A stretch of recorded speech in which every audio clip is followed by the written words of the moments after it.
Considérez le changement qui se produisit dans la vie intérieure des disciples. Jusqu'à la Pentecôte, leur vie fut une vie de faiblesse et d'échec. Christ devait les reprendre bien souvent à cause de leur orgueil.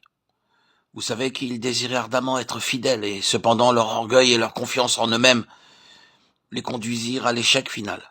Pierre dit à Jésus, « Quand il me faudrait mourir avec toi, je ne te renierai pas. » Et tous les disciples dirent la même chose. Matthieu 26, 35.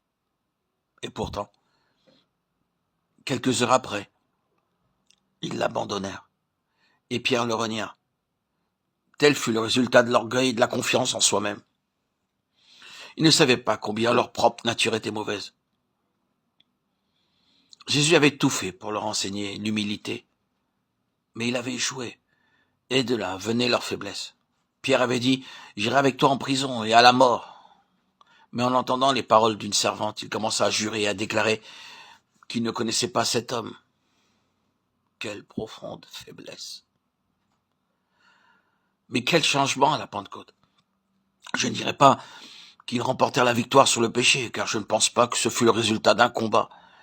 Mais quand le Saint-Esprit, l'Esprit de Dieu, vint dans leur vie, ils furent remplis de la force et du pouvoir du Christ vivant, de celui qui nous sauve du péché.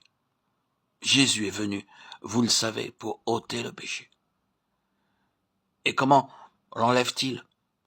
Beaucoup de chrétiens considèrent qu'il l'a enlevé en mourant sur la croix. D'autres vont plus loin et disent, non seulement Christ a ôté le péché en mourant sur la croix, mais il l'enlève du haut du ciel.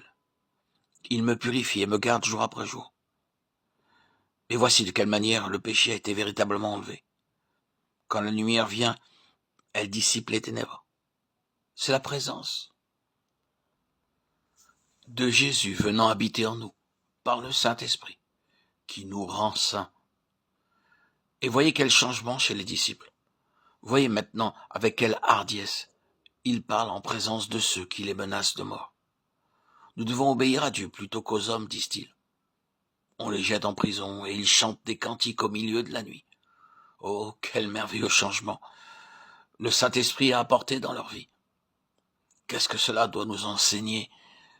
Nous parlons très souvent de notre propre vie et de la vie selon l'Esprit. Avez-vous dit à Dieu, peut-être l'avez-vous dit souvent, « Seigneur, comment puis-je être délivré de mon moi ?» Eh bien, cela vous a-t-il été révélé? Le doigt de Dieu a-t-il atteint les profondeurs de votre cœur?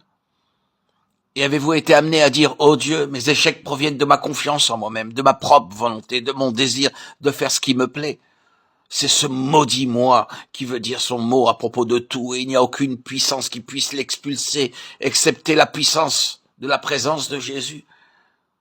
Vous pouvez être troublé au sujet de quelques définitions théologiques concernant la manière dont ceci s'accomplit.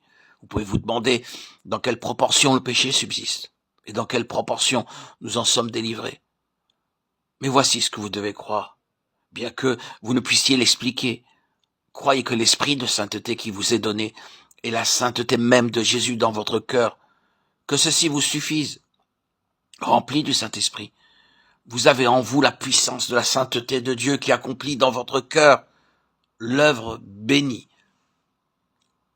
de la sanctification.